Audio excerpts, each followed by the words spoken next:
ಬೃಹತ್ ಮರದ ಕೊಂಬೆ ಬಿದ್ದು 3 ಕಾರುಗಳು ಜಖಮಾಗಿರುವಂತಹ ಘಟನೆ ರಾಯಚೂರು ಜಿಲ್ಲೆಯಲ್ಲಿ ನಡೆದಿರುವಂಥದ್ದು. ಇನ್ನು DDPI ಕಚೇರಿ ಬಳಿ ಒಂದು ಘಟನೆ ನಡೆದಿದೆ. ದೃಶ್ಯಾವಳಿಗಳಲ್ಲಿ ಗಮನಿಸ್ತಾ ಇದ್ದೀರಾ. ಬೃಹತ್ ಆಲದ ಮರದ ಕೊಂಬೆ ಮುರಿದು ಬಿದ್ದು 3 ಕಾರ್ ಜಖಮಾಗಿರುವಂಥದ್ದು. ಇನ್ನು ಕಚೇರಿಯಲ್ಲಿ ಇರ್ತಾರೆ ಸಿಬ್ಬಂದಿ, ಹೀಗಾಗಿ ಯಾವುದೇ ರೀತಿಯ ತೊಂದರೆ ಕೂಡ ಆಗಿಲ್ಲ. ಸದ್ಯಕ್ಕೆ ಮರ ತೆರವುಗೊಳಿಸುವಂತಹ ಕಾರ್ಯವನ್ನು ಅಲ್ಲಿರುವಂತಹ ಸಿಬ್ಬಂದಿ ಮಾಡಿದ್ದಾರೆ. ಒಟ್ಟಾರೆಯಾಗಿ ಗಾಳಿ ಮಳೆ ಬಂದಂತಹ ಸಂದರ್ಭದಲ್ಲಿ ಈ ಮರಗಳು ಈ ರೀತಿಯಾಗಿ ಮುರಿದು ಬೀಳೋದು, ಅನೇಕರಿಗೆ ತೊಂದರೆ ಆಗೋದು ಕೂಡ ನಡೀತಾ ಇರುತ್ತೆ. ಆದರೆ ಅದೃಷ್ಟವಶಾತ್ ಕಾರ್ ಮಾತ್ರ 3 ಕಾರುಗಳು ಜಖಮಾಗಿದೆ. ಈ ಬೃಹತ್ ಆಲದ ಮರವನ್ನು ನೋಡ್ತಾ ಇದ್ದರೆ ಖಂಡಿತವಾಗ್ಲೂ ಭಯ ಆಗುತ್ತೆ. ಯಾರಾದರೂ ಕಾರ್ನಲ್ಲಿ ಇದ್ದಂತಹ ಸಂದರ್ಭದಲ್ಲಿ ಅವ್ರಿಗೆ ಅಪಾಯ ಕಟ್ಟಿಟ್ಟ ಬುತ್ತಿ ಇತ್ತು. ಸದ್ಯ ಯಾರೂ ಕೂಡ ಅಲ್ಲಿ ಇರಲಿಲ್ಲ. ಇನ್ನು ಮರ ತೆರವುಗೊಳಿಸುವಂತಹ ಕಾರ್ಯವನ್ನು ಅಲ್ಲಿರುವಂತಹ ಸಿಬ್ಬಂದಿ ಮಾಡಿರುವಂಥದ್ದು.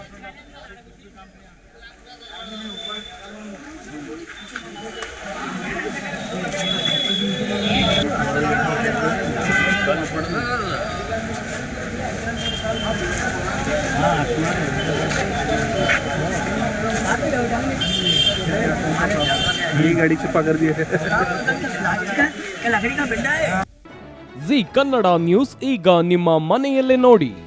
ಎಲ್ಲ ಕೇಬಲ್ಗಳಲ್ಲಿ ಈಗ ಲಭ್ಯ.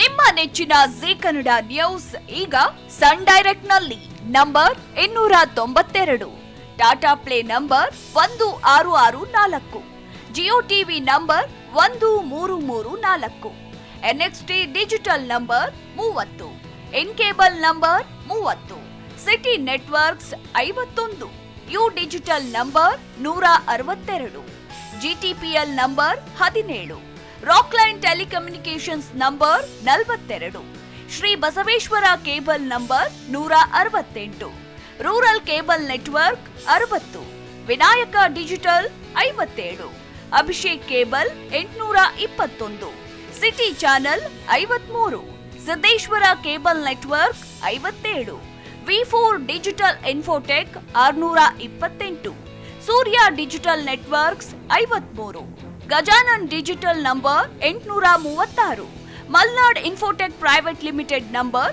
56, metro cast number 830, victory digital number 167ರಲ್ಲಿ ನೋಡಿ ಆನಂದಿಸಿ.